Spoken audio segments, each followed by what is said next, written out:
प्यारे विद्यार्थियों, साथियों, आज हम बात करेंगे अराजकतावाद की आलोचना, अराजकतावादी समाज का संगठन और इसी के साथ में साधन और कार्य पद्धति।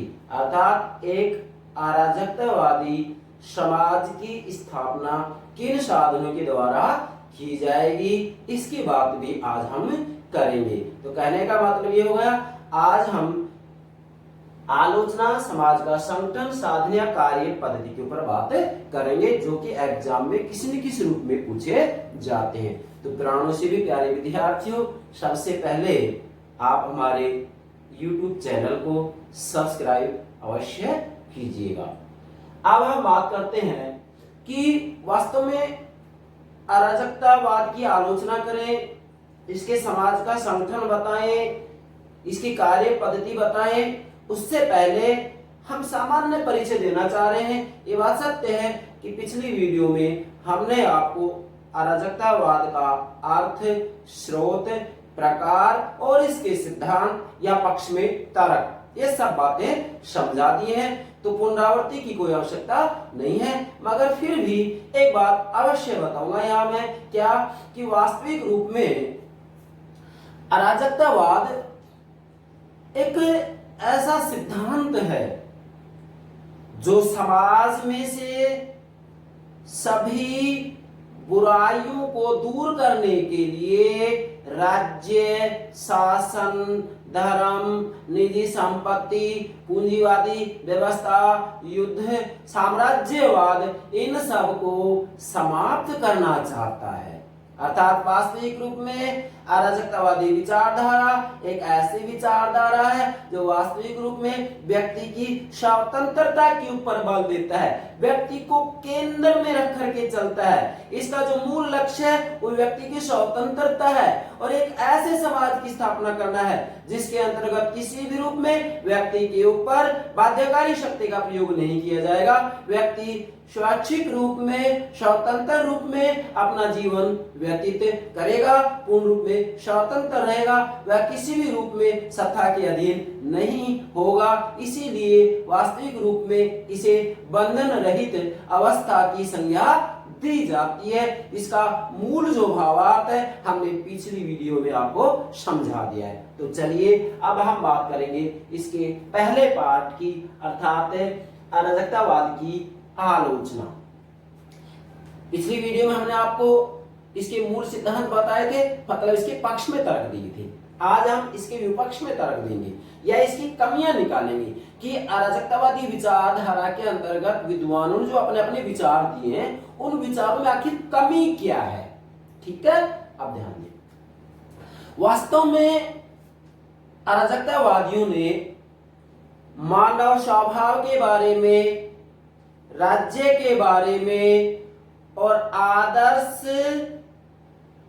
अराजकतावादी समाज के बारे में जो इन्होंने अपने विचार दिए हैं, उन विचारों में वास्तविक रूप में कल्पना की उड़ान बहुत ज्यादा है। यथार्थ की दृष्टि से इन विचारों का कोई महत्व नहीं है। इसलिए यथार्थ की दृष्टि से अराजकतावादियों के मूल सिद्धांतों में कमियां हैं और इसी आधार पर इसकी आलोचना की जाएगी। पुनः दोहरा रहा हूं, अराजकतावादियों ने मानव स्वभाव का जो चित्रण किया है, मानव को स्वभाव से बहुत अच्छा मानते हैं, सहयोगी प्राणी मानते हैं, दयावान प्राणी मानते हैं, परोपकारी मानते हैं, जबकि सच्चाई ये नहीं है। दूसरा, राज्य के बारे में कहते हैं कि राज्य अनावश्यक है, राज्य बुराई है, राज्य वास्तविक रूप में अप्राकृतिक है, अस्वाभाविक है। तो इस बात में भी सच्चाई नहीं है। इसी के साथ में आदर्श अराजकतावादी समाज का जो इन्होंने सपना देखा है वो भी वास्तविक रूप में व्यवहार में लागू हो ही नहीं सकता, क्योंकि इनका कहना है कि आदर्श अराजकतावादी समाज में ना राज्य होगा, ना धर्म होगा, ना निजी संपत्ति होगी। परंतु क्या आज तक दुनिया में कहीं ऐसा देश है जिसमें राज्य नहीं हो, जिसमें शासन नहीं हो, जिसमें सत्ता नहीं हो, और आगे भी ऐसी कोई संभावना नहीं है। तो मेरे प्यारे विद्यार्थियों, इन बातों को ध्यान में रखते हुए इसकी आलोचना की जाएगी। अब आपको इसे समझने में परेशानी नहीं आएगी। चलिए, सबसे पहले अराजकतावादी विचारधारा की आलोचना का बिंदु हम बना रहे हैं राज्य संबंधी धारणा की आलोचना। मतलब राज्य के बारे में अराजकतावादी विचारधारा के जो विचार हैं उनमें बहुत कमियां हैं। वो कमियां क्या है, इन कमियों को हम बिंदु के आधार पर समझाएंगे आपकी सुविधा के लिए। तो राज्य संबंधी धारणा में क्या कमियां बता रहे हैं आलोचक, हम बिंदु रूप में समझाएंगे। ए, राज्य अनावश्यक संस्था नहीं है, अर्थात अराजकतावादियों का कहना है कि राज्य अनावश्यक संस्था है, राज्य की कोई आवश्यकता है नहीं, बिना राज्य के भी व्यक्ति ठीक से अपने कार्य कर सकते हैं और बाहरी आक्रमण से भी व्यक्ति अपनी रक्षा कर सकते हैं। अन्य कल्याणकारी कार्य भी व्यक्तियों के संगठन के द्वारा किए जा सकते हैं। लेकिन आलोचकों का कहना है कि नहीं, राज्य अनावश्यक नहीं है, राज्य तो अनिवार्य संस्था है। वास्तविक रूप में राज्य के बिना व्यक्ति के व्यक्तित्व का विकास नहीं हो सकता और पूरा इतिहास साक्षी है कि आज तक कहीं पर भी कोई ऐसा देश या संगठन नहीं रहा जिसमें कि बिना सत्ता के काम चलाया गया हो। इसलिए आलोचकों का कहना है कि राज्य अनावश्यक संस्था नहीं है बल्कि आवश्यक संस्था है, अनिवार्य संस्था है। इसके बिना वास्तविक रूप में समाज व्यवस्था का सुचारू रूप में संचालन नहीं हो सकता। ठीक है। ए। बी, राज्य बुराई नहीं है, अर्थात वास्तविक रूप में अराजकतावादी विचारधारा के अंतर्गत जो विद्वान है उनका कहना है कि राज्य बुराई है। मतलब पिछली वीडियो में आपको बताया था अराजकतावादी जो मूल सिद्धांत है उसमें कहा गया है कि राज्य बुराई है, अर्थात अराजकतावादियों का जो मूल कहना वो यही है कि राज्य बुराई है, इसकी कोई आवश्यकता है ही नहीं। लेकिन भाई सच्चाई ये है कि राज्य बुराई कहां है।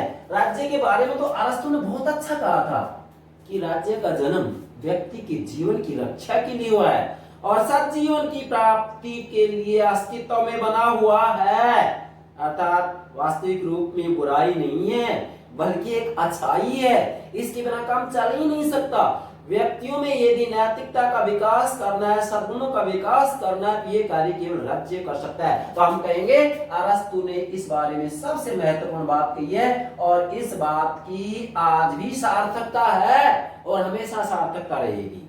ठीक है। चलिए, तीसरा इस बिंदु के अंतर्गत जो बनेगा वो है राज्य अस्वाभाविक व अप्राकृतिक संस्था नहीं है। अराजकतावादी तो बार बार कह रहे हैं ये बात कि राज्य अस्वाभाविक है, अप्राकृतिक संस्था है, लेकिन आलोचकों का कहना है गलत बात। राज्य अस्वाभाविक व अप्राकृतिक संस्था नहीं है बल्कि राज्य तो वास्तव में स्वाभाविक संस्था है, प्राकृतिक संस्था है। कैसे?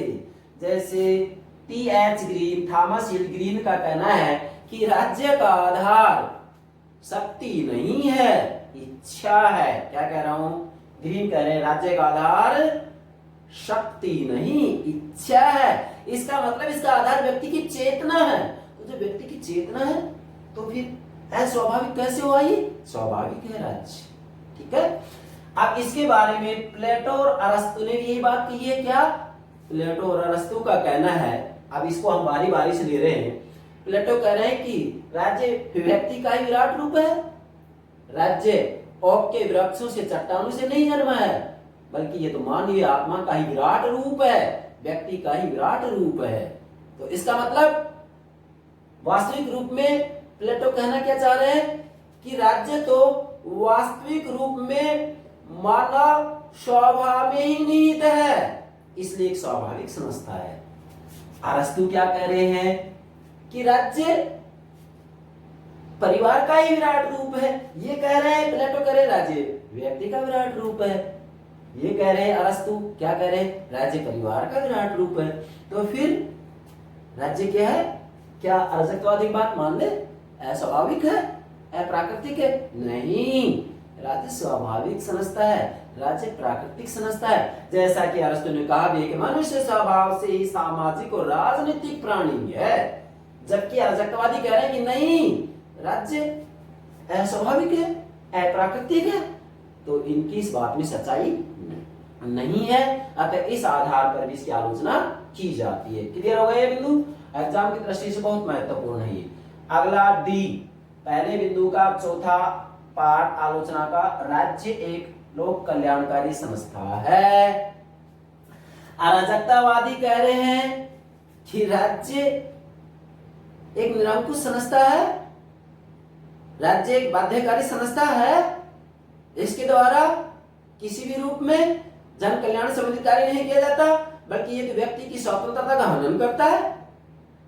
क्यों? क्योंकि इसके द्वारा जो कानून बनाए जाते हैं मनमानी रूप में बनाए जाते हैं। लेकिन आलोचकों का कहना है गलत बात। राज्य वास्तव में जन कल्याण से संबंधित कार्य करता है। शिक्षा, स्वास्थ्य, रोजगार इत्यादि कितने ही सैकड़ों कार्य हम काउंट करा सकते हैं, गिनती करा सकते हैं। तो वास्तव में लोगों के कल्याण से संबंधित जो कार्य वो राज्य ही कर सकता है, अन्य संस्थाएं कार्य नहीं कर सकती हैं। क्यों? क्योंकि वास्तविक रूप में राज्य नामक संस्था एक ऐसी संस्था है जिसके ऊपर पूरे देश की जिम्मेदारी होती है, जबकि अन्य संगठन जो होते हैं वो अपने अपने कार्य क्षेत्र तक सीमित हो जाते हैं। इसलिए वास्तव में राज्य एक कल्याणकारी संस्था है, जबकि अराजकतावादी इसके बारे में कह रहे हैं कि निरंकुश संस्था है, वास्तविक रूप में एक बाध्यकारी संस्था है। लेकिन सच्चाई ये नहीं है। ठीक है, तो पहले बिंदु के अंतर्गत राज्य संबंधी धारणा की आलोचना में हमने आपको 4 बातें बताई हैं, नोट कीजिएगा। आशा है आपने ये नोट कर लिया होगा। अब एग्जाम में जैसे मर्जी आए प्रश्न पूछे, कहां परेशानी है आपको, प्लीज हमारी वीडियो को अंत तक देखिएगा। हम केवल औपचारिकता नहीं निभा रहे हैं, ईमानदारी से राजनीति विज्ञान का संपूर्ण सिलेबस पहले हम वीडियो के माध्यम से आपको समझाएंगे। इसके बाद में जितनी भी अवधारणा है राजनीति विज्ञान की उन सबको क्रमशः धीरे धीरे हम अपलोड अवश्य करेंगे। हमारा मूल लक्ष्य यही है कि राजनीति विज्ञान से संबंधित जितनी भी महत्वपूर्ण बातें संपूर्ण रूप में आपको समझाई जाएंगी। ठीक है, अब दूसरी आलोचना, इतिहास का अपूर्ण व भ्रमपूर्ण ज्ञान। अराजकतावादियों का कहना है कि वास्तविक रूप में देखा जाए तो राज्य के द्वारा किसी भी रूप में कोई अच्छा कार्य नहीं किया जाता है। वास्तविक रूप में इनका कहना है कि इतिहास में यदि हम देखें तो राज्य के द्वारा हिंसा को बढ़ावा दिया गया है, परंतु आलोचकों का कहना है कि गलत बात, अराजकतावादियों ने इतिहास का ठीक से अध्ययन नहीं किया है। क्यों? क्योंकि सभ्यता और संस्कृति के विकास में राज्य का सबसे ज्यादा योगदान रहा है। क्या कह रहा हूं? राज्य का सबसे ज्यादा योगदान रहा है और इस बात में सच्चाई भी है। इसलिए आलोचकों ने इस आधार पर आलोचना की है कि अराजकतावादियों ने इतिहास का अपूर्ण और भ्रमपूर्ण ज्ञान प्राप्त किया है।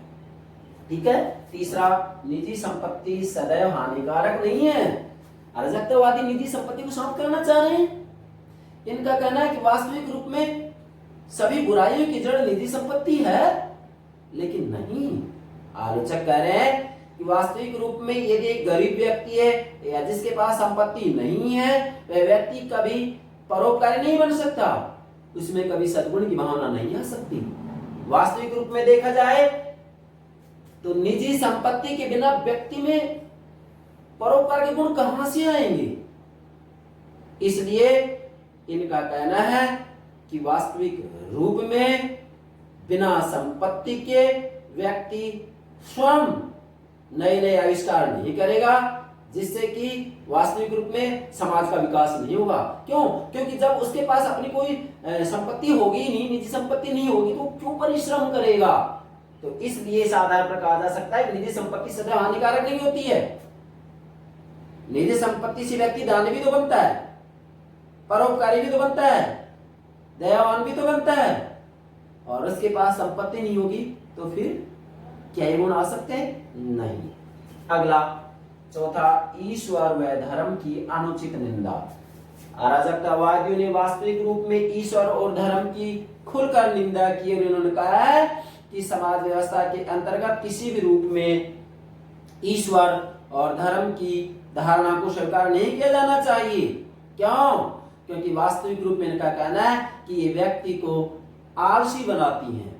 लेकिन आलोचकों का कहना है कि गलत बात, वास्तविक रूप में धर्म व्यक्ति के अंतर्गत नैतिक भावनाओं को जागृत करता है, उदार मूल्यों को जागृत करता है। इसलिए ईश्वर धर्म की जो इन्होंने निंदा की है वह अनुचित है। इस बात का हम भी समर्थन कर रहे हैं। क्यों?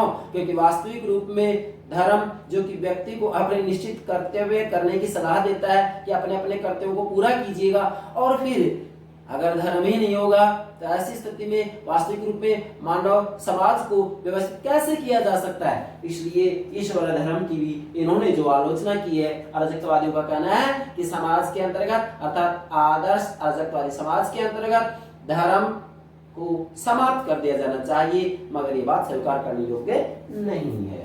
पांचवा, मानव स्वभाव का त्रुटिपूर्ण चित्रण। नोट कीजिएगा, मानव स्वभाव का त्रुटिपूर्ण चित्रण। अराजकतावादियों ने मानव स्वभाव का भी जो अध्ययन किया है वह गलत है। एक पक्षीय कह सकते हैं हम। कैसे? अराजकतावादियों का कहना है कि मानव स्वभाव से बड़ा अच्छा होता है, बड़ा सहयोगी होता है, बड़ा दयालु होता है, प्रेम से, मित्रता से एक दूसरे का पारस्परिक सहयोग करते हुए अपना जीवन व्यतीत करता है। लेकिन आलोचकों का कहना है कि वास्तविक रूप में मानव स्वभाव में कुछ दोष भी पाए जाते हैं, कुछ बुराइयां भी पाई जाती है। इसलिए उन दोषों को, उन बुराइयों को दबाने के लिए, दूर करने के लिए राज्य नामक संस्था का होना अति आवश्यक है। अतः इस आधार पर भी कहा जा सकता है कि अराजकतावादियों ने मानव स्वभाव का जो वर्णन किया है वह गलत है। व्यक्ति स्वभाव से ठीक है, अच्छा है, लेकिन वास्तव में इसमें कमियां भी तो हैं। व्यक्ति के स्वभाव में यदि राक्षसी प्रवृत्तियां हैं तो दैवी प्रवृत्तियां भी हैं, परंतु इन्होंने केवल दैवी प्रवृत्ति की बात की है, जो कि बात स्वीकार करने योग्य नहीं है। इसलिए इस आधार पर भी इसकी आलोचना की जाती है। छठा आलोचना, अराजकतावादियों द्वारा वर्णित समाज एक कल्पना मात्र है। अराजकतावादियों ने जिस समाज का वर्णन किया है, मतलब एक ऐसे आदर्श अराजकतावादी समाज का चित्रण किया है, कल्पना की है, जिसके अंतर्गत किसी भी रूप में राज्य नहीं होगा, मतलब बाध्यकारी शक्ति का अभाव होगा, वहां धर्म भी नहीं होगा, वहां निधि संपत्ति भी नहीं होगी, वहां किसी भी रूप में युद्ध और साम्राज्यवाद को स्थान नहीं दिया जाएगा। क्यों? क्योंकि अंतर्राष्ट्रीय स्तर पर, मतलब स्थानीय स्तर से लेकर के अंतर्राष्ट्रीय स्तर तक ऐच्छिक संगठन होंगे और वास्तविक रूप में उनके द्वारा अपने अपने क्षेत्र से संबंधित कार्य ईमानदारी से किए जाएंगे। तो वास्तविक रूप में देखा जाए तो इन्होंने जो समाज का सपना देखा है वह केवल कल्पना मात्र है। आज तक इतिहास साक्ष्य, पूरे इतिहास में कहीं पर भी ऐसी समाज व्यवस्था देखने के लिए नहीं मिलती है जहां पर कि वास्तविक रूप में राज्य और शासन नहीं हो, और ना ही ऐसी भविष्य में कोई संभावना दिखाई दे रही है कि आगे चल करके ऐसे समाज की स्थापना हो जाए जिसके अंतर्गत राज्य भी नहीं हो, शासन भी नहीं हो, धर्म भी नहीं हो, निधि संपत्ति भी नहीं हो और युद्ध और साम्राज्यवाद को भी स्थान न दिया जाए। तो ऐसे ही समाज की इन्होंने जो कल्पना की है वास्तविक रूप में कल्पना मात्र है। व्यवहार में ऐसे समाज की स्थापना नहीं की जा सकती है। ठीक है। सातवां, हिंसक क्रांति का साधन अनुचित है। अब ध्यान दें, अराजकतावादियों ने वास्तविक रूप में आदर्श अराजकतावादी समाज की स्थापना के लिए अर्थात राज्य नामक संस्था को, शासन नामक संस्था को, धर्म को, निधि संपत्ति को समाप्त करने के लिए दो प्रकार के साधन बताए हैं।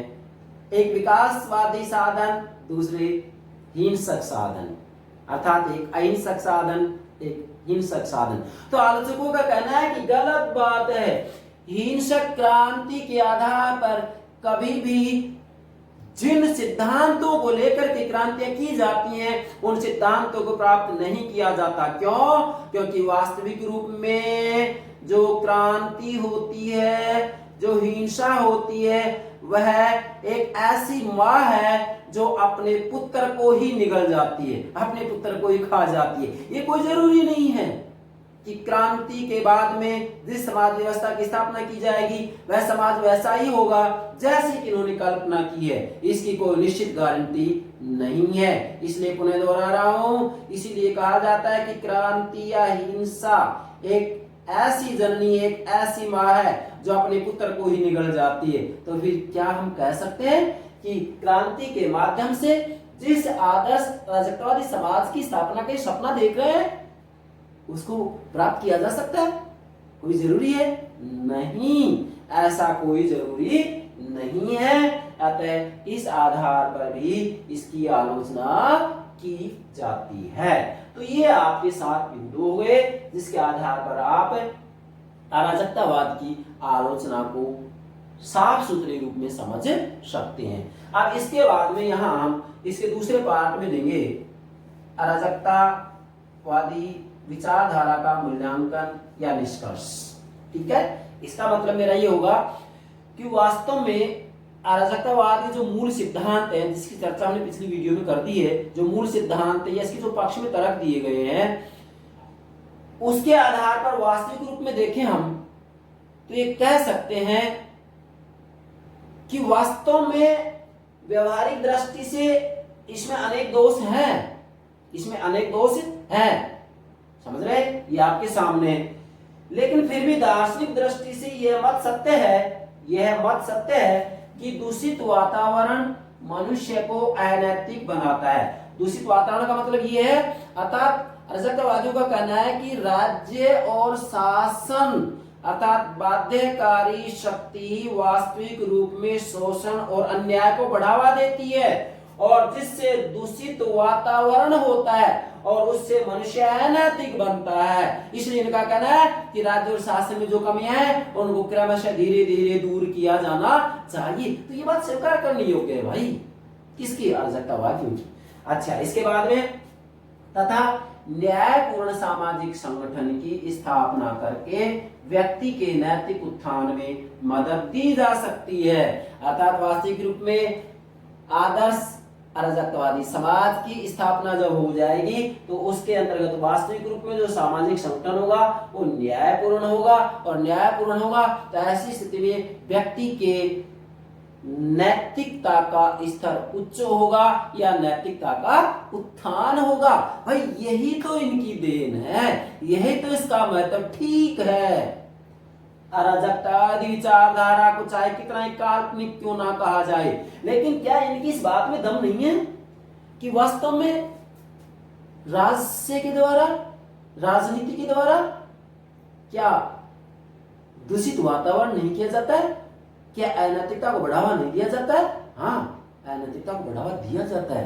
तो इनकी इस बात में सच्चाई है। मतलब यहाँ मेरा कहने का भावार्थ ये, निष्कर्ष निकालने का मतलब ये होगा कि वास्तव में इसमें कमियां तो हैं, आपके सामने ये कमियां, लेकिन फिर भी इसका कोई महत्व तो है इस विचारधारा का। तो यहाँ इस महत्व की बात बताने कि इस विचारधारा का महत्व क्या है।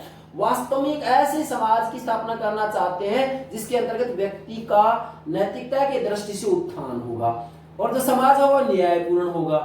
जो समाज होगा उसके अंतर्गत वास्तविक रूप में सभी व्यक्ति एक दूसरे का सहयोग करेंगे। तो क्या ये बातें स्वीकार नहीं की जानी चाहिए।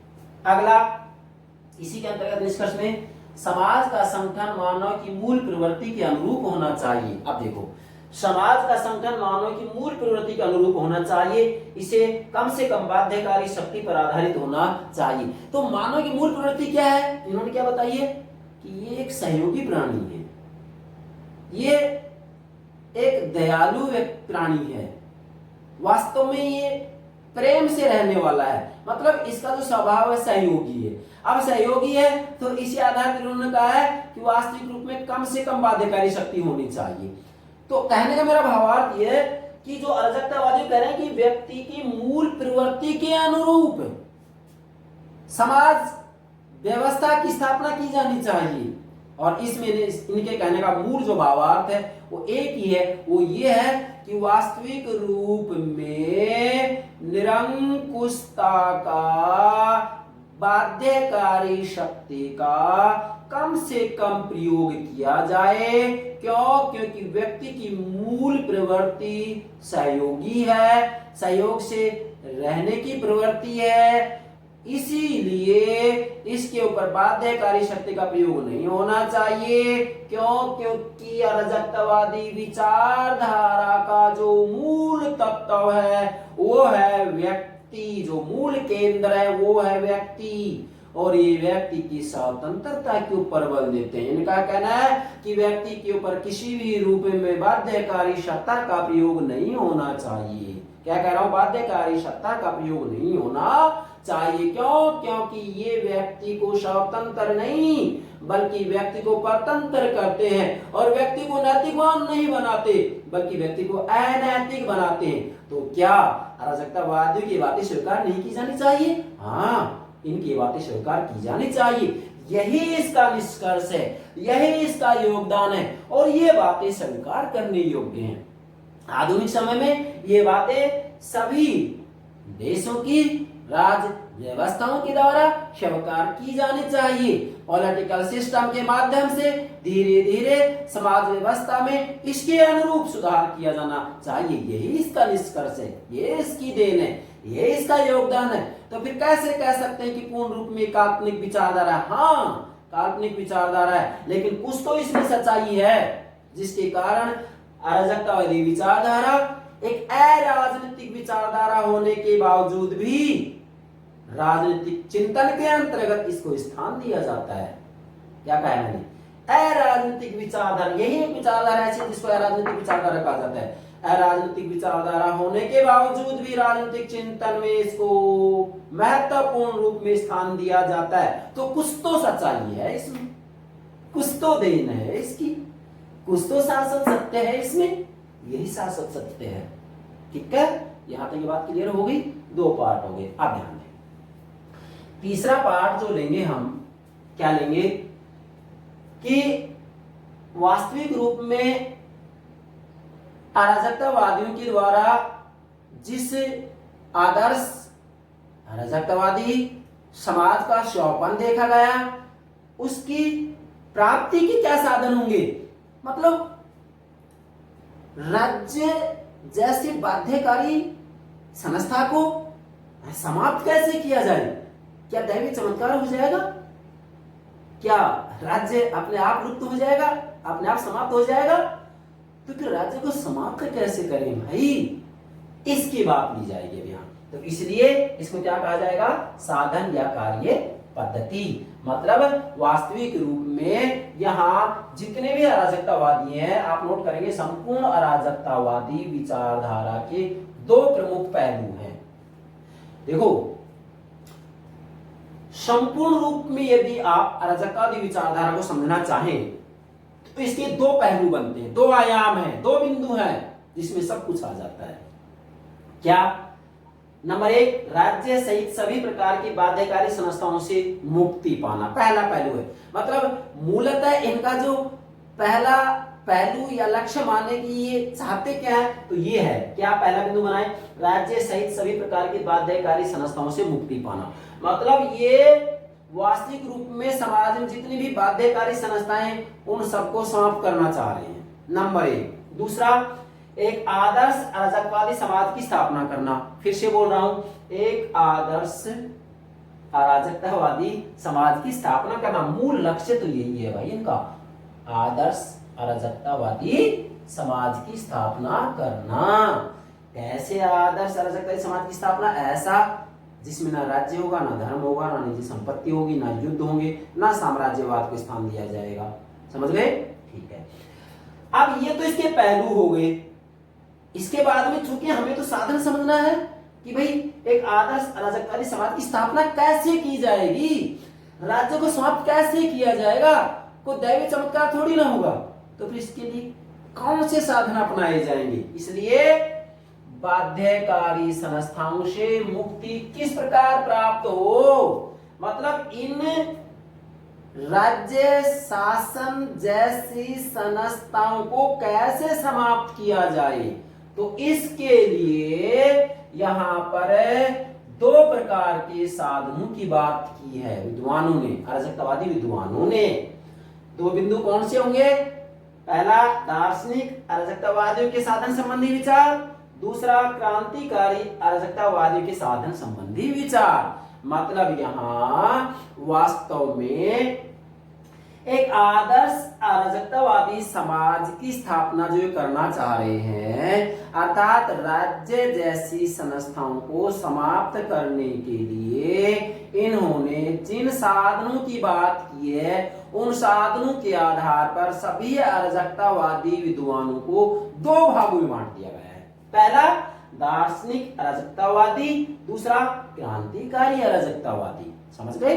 पहला दार्शनिक अराजकतावादी, दूसरा क्रांतिकारी अराजकतावादी। तो बिंदु क्या बनाएंगे पूरा, दार्शनिक अराजकतावादियों के साधन संबंधी विचार, मतलब इनके साधन संबंधी विचार अलग है, और क्रांतिकारी अराजकतावादियों के साधन संबंधी विचार, इनके साधन संबंधी विचार अलग है। ये अलग साधन की बात करते हैं, ये अलग साधन की बात करते हैं। कैसे?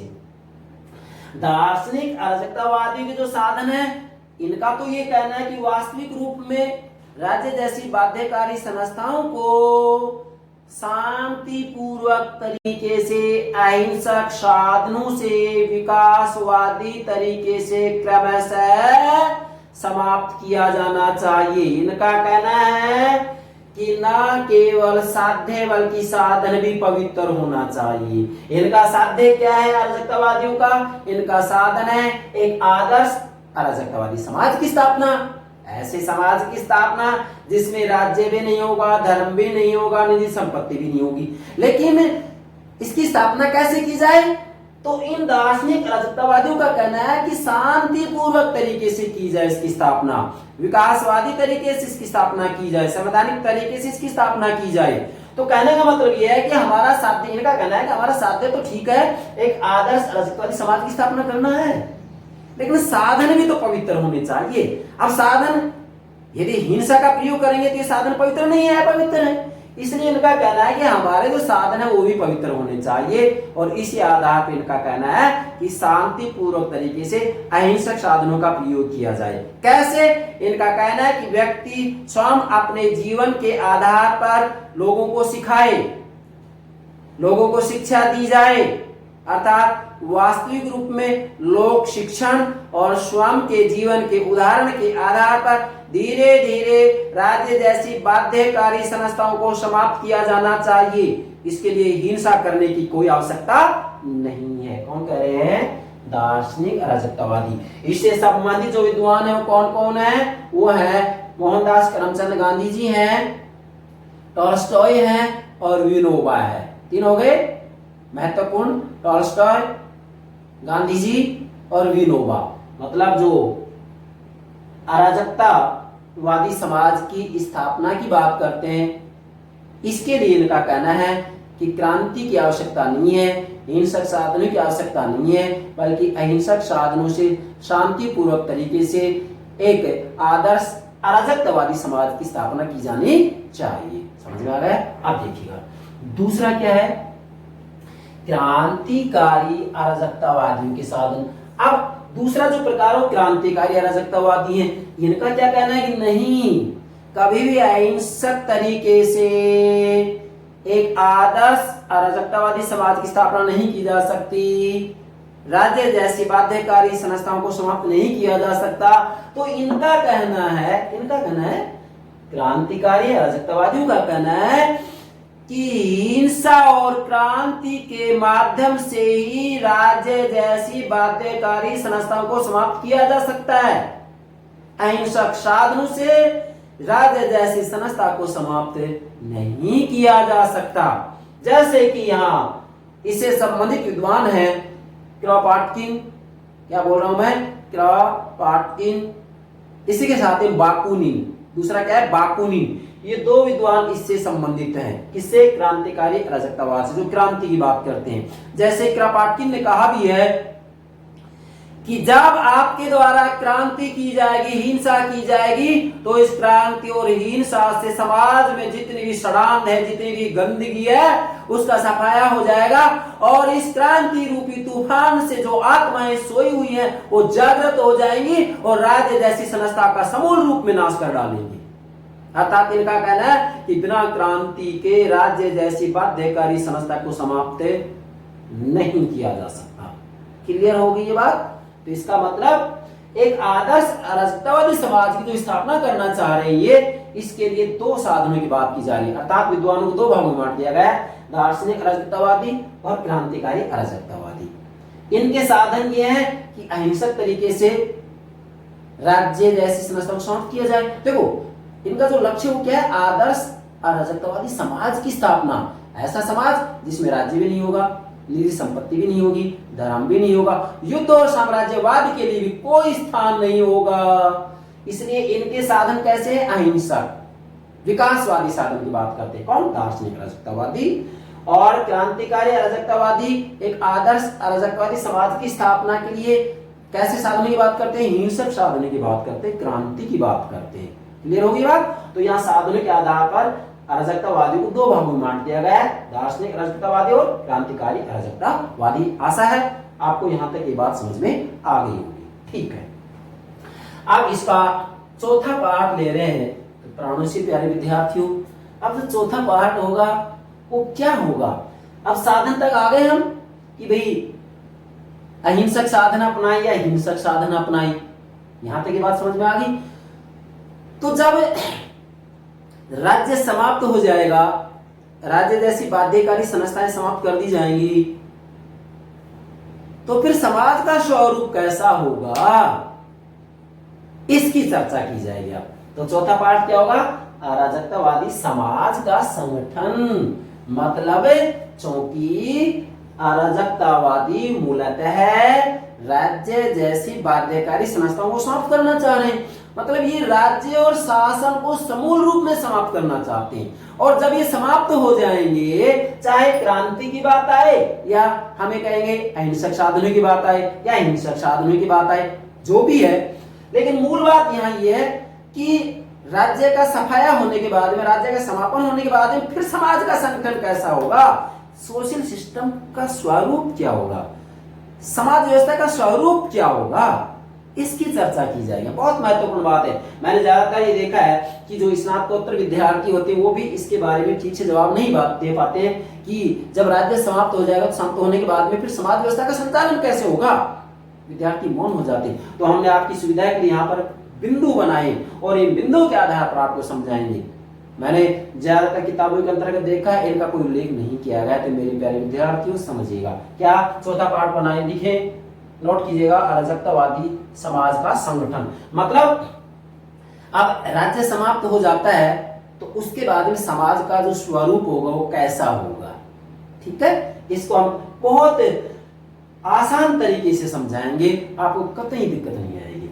बिंदु के रूप में चलेंगे हम, ध्यान दें। नंबर 1 बिंदु नोट कीजिएगा, समाज का संगठन कैसा हो। ठीक है, आपकी सुविधा के लिए बिंदु बना रहे हैं। वैसे तो देखा जाए कि इसमें केवल 2 लाइन बनती है, ज्यादा यहाँ समझाने की कोई आवश्यकता नहीं है, लेकिन हम इसको व्यापक रूप में ले रहे हैं कि किसी भी प्रतियोगिता परीक्षा में आप बैठे तो किसी भी रूप में प्रश्न पूछे, आपसे गलती नहीं होगी। पहला बिंदु बनाए, सभी बाध्यकारी संगठनों व साधनों का अंत हो। तो सबसे पहला जो बात आएगी वो तो ये है कि समाज में जितनी भी बाध्यकारी संस्थाएं और संगठन हैं और जो साधन है, सबसे पहले तो उनका पूर्ण रूप में अंत हो जाना चाहिए। ठीक है, अब देखो, राज्य का, शासन का, बाध्यकारी संगठन संस्थाओं का अंत हो गया। ठीक है, अब उसके बाद में अंत होने के बाद में दूसरा बिंदु बनाए, भावी समाज का संचालन ऐच्छिक संगठनों द्वारा होगा। अब राज्य नहीं है, सरकार नहीं है, शासन नहीं है, बाध्यकारी संस्था नहीं है, तो फिर समाज का संचालन ऐच्छिक संगठनों द्वारा होगा। क्या कह रहा हूं? ऐच्छिक संगठनों द्वारा होगा, जो अपनी इच्छा के आधार पर संगठित किए जाएंगे। जैसे शिक्षा का संगठन होगा, व्यवसाय का संगठन होगा, स्वास्थ्य से संबंधित संगठन होगा, वो अपनी इच्छा के अनुसार संगठित किया जाएगा। एक व्यक्ति अपनी इच्छा से जिस संगठन का सदस्य बनना चाहे उस संगठन का सदस्य बन जाएगा, और सदस्य बनने के बाद उसके नियमों का पालन करना होगा, और उसके नियमों का पालन नहीं करेगा तो उसकी सदस्यता को बहिष्कृत कर दिया जाएगा, मतलब उसकी सदस्यता को समाप्त कर दिया जाएगा, उसे संगठन से बाहर निकाल दिया जाएगा। भाई जैसे शिक्षा का संगठन है, ठीक है, व्यापार का संगठन है, इसी के साथ में स्वास्थ्य का संगठन है, दुनिया भर के संगठन बनाए जाएंगे। तो क्या होंगे? ऐच्छिक संगठन होंगे, अपनी इच्छा से बनाए जाएंगे, बाध्यकारी नहीं होगा यहाँ कुछ भी। पहले मैंने बोलते ना, बाध्यकारी संगठन साधनों का तो अंत हो जाएगा। फिर क्या होगा? अब जो ये ऐच्छिक संगठन होंगे वो स्थानीय स्तर पर स्थानीय, जिला, प्रांत, राष्ट्र एवं अंतरराष्ट्रीय स्तर पर विभिन्न ऐच्छिक संगठन अपना अपना कार्य करेंगे। अब देखो, ऐच्छिक संगठन बन गए। अब ऐच्छिक संगठन कैसे होंगे? स्थानीय स्तर पर होंगे, जैसे शिक्षा का होगा, ठीक है, व्यवसाय का हो गया, स्वास्थ्य का हो गया। स्थानीय स्तर पर बन गया संगठन, जिला स्तर पर बनेगा, प्रांत स्तर पर, राष्ट्रीय स्तर पर और अंतरराष्ट्रीय स्तर पर विभिन्न ऐच्छिक संगठन अपना अपना कार्य करेंगे। मतलब यहाँ अराजकतावादी किसी एक देश विशेष की बात नहीं करें, इनका कहना है कि समग्र रूप में पूरी दुनिया में से राज्य जैसी बाध्यकारी संस्थाओं का समापन हो जाना चाहिए और उसके बाद में ऐच्छिक संगठन के आधार पर समाज व्यवस्था का संचालन किया जाना चाहिए। भाई कितने आदर्श की बात कर रहे हैं। अब ध्यान दें, यहाँ पर फिर से बोल रहा हूँ, तीसरा बिंदु नोट कीजिएगा, स्थानीय, जिला, प्रांत, राष्ट्रीय एवं अंतरराष्ट्रीय स्तर पर विभिन्न ऐच्छिक संगठन अपना अपना कार्य करेंगे। मतलब स्थानीय स्तर से लेकर के अंतरराष्ट्रीय स्तर तक ऐच्छिक संगठन बनाए जाएंगे। जैसे शिक्षा का संगठन है तो स्थानीय स्तर पर होगा और इससे आगे बढ़ते बढ़ते हम अंतरराष्ट्रीय स्तर तक ऐसे संगठन बनाए जाएंगे जिनका की आधार क्या होगा, ऐच्छिक होगा, बाध्यकारी नहीं होगा। ठीक है, चौथा बिंदु बनाए। अब ये संगठन यहां तक बन गया, फिर क्या होगा, समाज के संगठन का आधार पारस्परिक सहयोग व सहकारिता होगा। अब जो ये संगठन बन गई स्थानीय स्तर से और अंतरराष्ट्रीय स्तर तक, इसमें समाज के संगठन का जो आधार है क्या होगा, पारस्परिक सहयोग होगा और सहकारिता होगा। मतलब ये एक दूसरे का सहयोग करेंगे। ठीक है, अब इसके बाद में फिर क्या होगा, पांचवा बिंदु बनाए, सभी अपनी पसंद का कार्य करेंगे। अब जो ये सदस्य हैं ये उसी ही संगठन का सदस्य बनेंगे जिस कार्य को करना पसंद करते हैं। ये पसंद करते हैं तो अपनी पसंद का भी ये कार्य करेंगे। अब देखो, अपनी पसंद का कार्य करेंगे, इसके अंतर्गत होगा क्या कि वास्तव में 20 वर्ष का व्यक्ति है, 45 वर्ष का व्यक्ति है, 50 वर्ष का व्यक्ति है, तो इन सभी को 4 से 5 घंटे तक कार्य करना पड़ेगा। क्या कह रहा हूं मैं, 4 से 5 घंटे तक कार्य करना पड़ेगा और ये उसी ही संगठन के सदस्य बनेंगे जिन कार्यों में इनकी रुचि होगी। अपनी पसंद का कार्य किया जाएगा, इसमें किसी भी रूप में कोई बाध्यता नहीं होगी। बार बार कह रहा हूं, अराजकतावादी एक ऐसे समाज की स्थापना करना चाह रहे हैं जिसमें किसी भी रूप में बाध्यकारी संस्थाओं को कोई स्थान नहीं होगा। ठीक है, यहां तक आगे 5 बिंदु। छठा नोट कीजिएगा, पहले सभी को जीवनोपयोगी वस्तुएं मिलेंगी। मतलब अब देखो, यहां तक ये बात होगी, पसंद का कार्य करेंगे, 4-5 घंटे कार्य करेंगे, उसके बाद में क्या होगा, पहले सभी को जीवनोपयोगी वस्तुएं मिलेंगी। मतलब जो जीवन के लिए बहुत जरूरी वस्तुएं हैं सबसे पहले तो सबको वो दी जाएंगी और उसके बाद आराम की वस्तुएं मिलेंगी। मतलब विलासिता की वस्तुएं बाद में मिलेंगी, पहले जो अति आवश्यक है जीवन जीने के लिए वो वस्तुएं सबको प्राप्त होंगी और उसके बाद में आराम की वस्तुएं दी जाएंगी। कितना आदर्श समाज है ये। क्या इसकी अच्छी बातों को हम स्वीकार नहीं कर सकते? क्या हमारी सरकारों को ये बातें स्वीकार नहीं की जानी चाहिए? हाँ, ये बातें स्वीकार की जानी चाहिए। ये बात सत्य है कि राज्य समाप्त नहीं हो सकता, नहीं किया जा सकता। राज्य अति आवश्यक है, अनिवार्य संस्था है, स्वाभाविक संस्था है, परंतु इनके विचारों के आधार पर हमारी राज्य व्यवस्था में, पूरी दुनिया की राज्य व्यवस्थाओं में जो कमियां हैं, अंतरराष्ट्रीय राज्य व्यवस्था में जो कमियां हैं, भाई उनको तो इसके आधार पर दूर किया ही जा सकता है। ठीक है, अब यहां तक आ गया। उसके बाद में 7वां बिंदु बनाए, सभी को निःशुल्क, क्या बोल रहा हूं मैं, सभी को निःशुल्क व आवश्यकता अनुसार उपभोग का अधिकार होगा। ठीक है, इसका मतलब यह है कि यहाँ व्यक्ति अपनी इच्छा से कार्य कर रहे हैं, उसके बाद में आवश्यकता अनुसार उपभोग का अधिकार होगा। अब उपभोग का अधिकार होगा तो इसका मतलब यह है कि वास्तविक रूप में इनके द्वारा सामूहिक रूप में उत्पादन किया जाएगा और सामूहिक रूप में उपभोग किया जाएगा। परंतु मैं यहां बताना चाह रहा हूं, वास्तविक रूप में ये जो इनका विचार है इसमें कमियां हैं। इसकी चर्चा हम लास्ट में करेंगे। फिर 8वां क्या है, समाज का संगठन न्यायपूर्ण होगा और इसलिए व्यक्ति अपराध नहीं करेगा। ठीक है, ये वास्तविक रूप में इनका आदर्श अराजकतावादी समाज का स्वरूप होगा। परंतु यहां मैं एक बात बताना चाह रहा हूं, वास्तविक रूप में अराजकतावादियों ने जिस आदर्श अराजकतावादी समाज की स्थापना की बात की है, भाई इसमें इनका कहना है कि उत्पादन और उपभोग के ऊपर सामूहिक स्वामित्व का सिद्धांत लागू होगा। लेकिन सोवियत संघ का जो विघटन हुआ है उसमें वास्तविक रूप में सामूहिक उत्पादन की बातें की जाती थी, तो क्या सफलता मिली उसमें? नहीं। तो वास्तविक रूप में सामूहिक उत्पादन, सामूहिक उपभोग का जो सिद्धांत इन्होंने दिया है, उस सिद्धांत को व्यवहार में लागू नहीं किया जा सकता है और पूरी दुनिया में किसी भी रूप में इस सिद्धांत में सफलता भी नहीं मिली है। रहा सहा सोवियत संघ का विघटन होने के बाद में ये बात कही जा रही है कि वास्तविक रूप में अराजकतावादियों ने जिस पूंजीवादी व्यवस्था को समाप्त करने की बात की है कि सारी बुराइयों की जड़ ये है, आज वास्तविक रूप में पूंजीवादी व्यवस्था ने समय और परिस्थितियों के हिसाब से अपने आप में परिवर्तन कर दिया है और इसी के साथ में पूरी दुनिया के अंतर्गत किसी न किसी रूप में पूंजीवादी व्यवस्था ही जीवित है और यही व्यवस्था विजय को प्राप्त हो रही है। अर्थात वास्तविक रूप में पूरी दुनिया में उदारवादी विचारधारा ही जीवित है, इसी का अस्तित्व है और इसी को पूर्ण रूप में विजय की प्राप्ति हुई है। वास्तविक रूप में पूरी दुनिया में इसी विचारधारा का प्रभाव ज्यादा है, महत्व ज्यादा है। किसका? उदारवाद का। इसका आधार पूंजीवादी तो है भाई। तो ध्यान दें, ये जो 8 बातें हमने बताई हैं वो अराजकवादी समाज का संगठन जो होगा ना, वो संगठन इस तरीके का होगा। समझ गए इसका मतलब वास्तव में एक ऐसा समाज होगा जिसमें बाध्यकारी संस्थाएं नहीं होंगी। राज्य, शासन, सत्ता, जितने भी बाध्यकारी संगठन है, साधन है, वो सब पूर्ण रूप में समाप्त कर दिए जाएंगे। व्यक्ति ऐच्छिक संगठनों के आधार पर अपना जीवन व्यतीत करेगा और समाज व्यवस्था का संचालन किया जाएगा। ये हो गया अराजकतावादी समाज का संगठन। ठीक है भाई।